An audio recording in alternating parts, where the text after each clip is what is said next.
Have you ever loved someone so much you thought it would last forever, only to find out it was all built on a foundation of lies?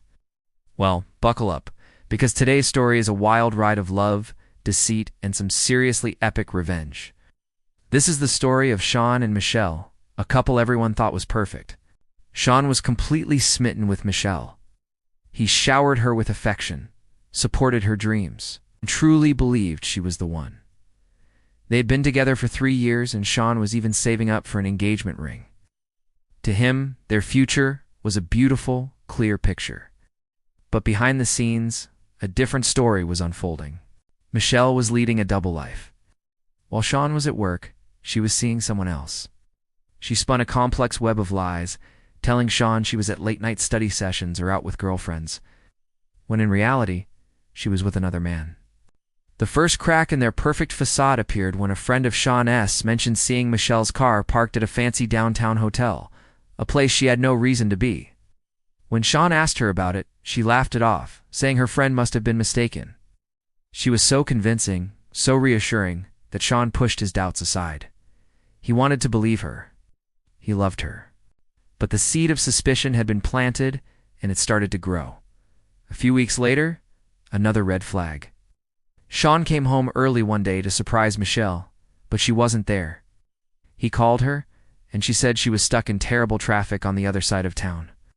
But just then, he heard a faint noise from their bedroom. He opened the door to find her purse and keys on the nightstand. She had lied. She wasn't stuck in traffic. She was somewhere else, and she had clearly just been home. The pieces of the puzzle were starting to click into place, forming a picture Sean didn't want to see. He knew he couldn't live with the uncertainty anymore. That night, feeling a heavy sense of dread, Sean decided to check their shared phone records. His heart pounded in his chest as he scrolled through the call log, found a number, called and texted dozens of times a day at all hours. He didn't recognize it. The shaking hand, he dialed the number. A man answered. Sean simply asked, "Who is this?" The man on the other end replied, "This is Mark. Who's asking?" Sean's world shattered when he asked Mark if he knew Michelle. Mark's response, "Yeah, she's my girlfriend." The betrayal was a physical blow. Everything he thought was real, every shared laugh, every "I love you," was now tainted. He confronted Michelle that night. At first, she denied everything, calling him crazy and paranoid. But when he laid out the evidence, the hotel, the phone records, the conversation with Mark, her facade crumbled. She finally admitted it.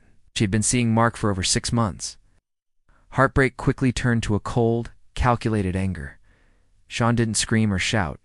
He just became very quiet. He knew that a simple breakup wasn't enough. She had not only broken his heart, she had humiliated him and made a fool of him. He decided she needed to understand the consequences of her actions. And that's when the plan for revenge began to form. Sean knew that Michelle was incredibly proud of her upcoming art gallery debut. It was her biggest career moment, something she had worked on for years. All her friends, family, and important art critics would be there. Sean, of course, was still expected to be there as her supportive boyfriend. And he would be. On the night of the gallery opening, Sean showed up looking sharp, a faint, unreadable smile on his face. Michelle greeted him with a nervous hug, relieved that he was there. The gallery was buzzing. People were admiring Michelle's paintings, and she was glowing with pride. Midway through the event, the gallery owner invited Michelle to the stage to say a few words. After her speech, she did something Sean was expecting. She called him up to the stage, thanking him publicly for his unwavering love and support. As Sean took the microphone, the room fell silent. Everyone expected a loving tribute. He looked at Michelle, then at the crowd. "Thank you, Michelle," he began, his voice steady. "Your art is truly about telling a story. And speaking of stories, I have one of my own to share." He then proceeded to calmly and with excruciating detail expose her entire affair.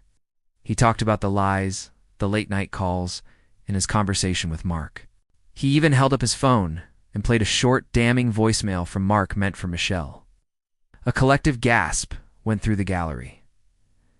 Michelle's face went from pale to beet red. Her parents looked horrified. The art critics were scribbling furiously in their notebooks. Sean concluded his speech by saying, So, to the woman who painted a masterpiece of deceit, I hope your next collection is about honesty. We're done. He placed the microphone on the stage, turned around, and walked out of the gallery without a single look back, leaving Michelle to face the fallout of her shattered reputation. It was a brutal, public ending, but for Sean, it was the only way to close that chapter and finally start to heal. So what do you think? Was Sean's revenge justified, or did he go too far? Let me know your thoughts in the comments below. Thanks for watching, and don't forget to subscribe for more stories. See you next time.